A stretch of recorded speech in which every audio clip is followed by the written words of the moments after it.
The world today has such a very complicated relationship with fear. Fear is such a powerful force because it's seemingly such a universally understood emotion. Fear can paralyze you. It can influence another person's behavior, either trying to force them to do something or to make sure that they don't do something. But there's still an important balance to fear in a person's life. If you're too afraid of everything, you fall into the vice of being a coward, which can prevent you from taking the necessary risks that you may need to take in your life. A coward might be even scared to leave their house. But if you eliminate fear completely, as one might want to do, you fall into the vice of being rash, where you take too many unnecessary risks and maybe regularly don't prepare properly for things or think them through all the way, like going skydiving without a parachute. During my final year of seminary, I remember one of the priests asking my class how we felt that we would soon be, sent out into the world to preach the gospel.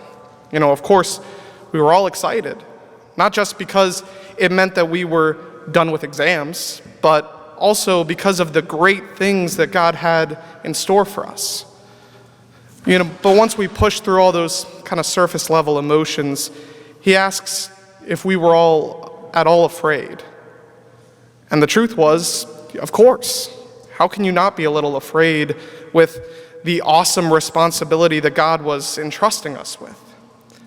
There are tons of fears. Fear of the unknown, fear of failure, fears of inadequacy, not being smart enough or brave enough. But one of the most comforting things that our professor told us was that when we go out to preach and teach, debate, sure, we might not explain everything perfectly. Sure, we might not convince everybody. And whatever other doubts are swirling in your heads, it might happen. But at the end of the day, you're preaching the truth. And so you can never really lose. We won't be cowards because we are going to take those risks. But we won't be rash either because we've spent that time preparing. We're being sent out just like Christ sends the apostles in the gospel today to bravely and boldly proclaim the truth of the gospel on the rooftops. Our gospel from Matthew comes after Jesus first calls the 12 apostles, and now he's giving them some warnings before sending them out. He's telling them the truth that people will be out to get you because you're preaching in my name. But he's encouraging them to be brave, to fear no man. They know that they are taking a risk with their lives by going out and preaching the gospel. But it's a risk that they needed and we need to take.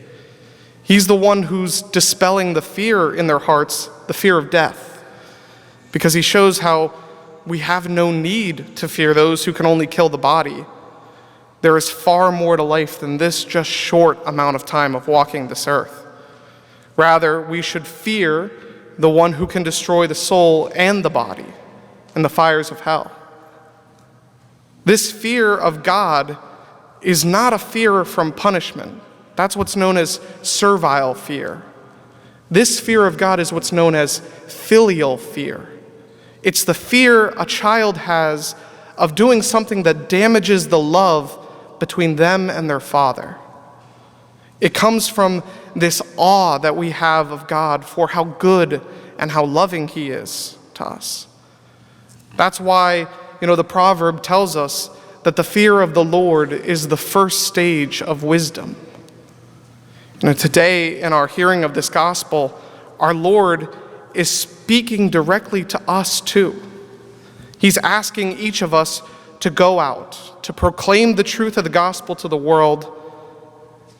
And when we do, we should not expect it to be easy. It's going to be difficult. For it to potentially even be dangerous. We will all be presented at some point or another with the decision between choosing Christ and choosing ourselves and our own comfort.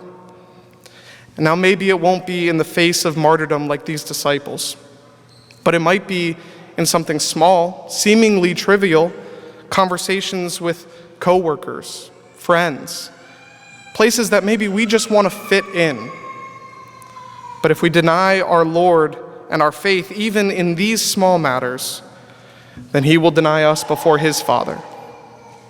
But if we remain faithful to him in these seemingly small matters, on our day of judgment, he promises to always remain faithful to us and to then welcome us home forever.